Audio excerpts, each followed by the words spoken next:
மனிதர் உணர்ந்து கொள்ள இது மனித காதல் அல்ல.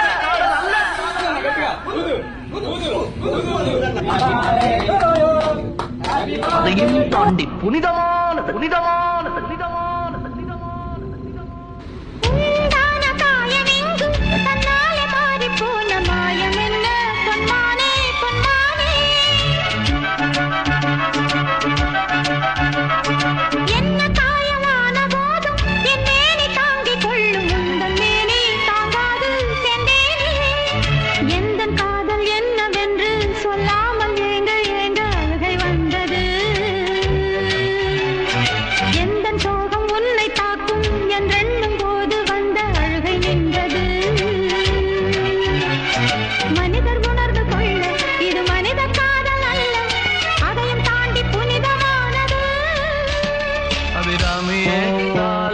சாமியே நான் தானே.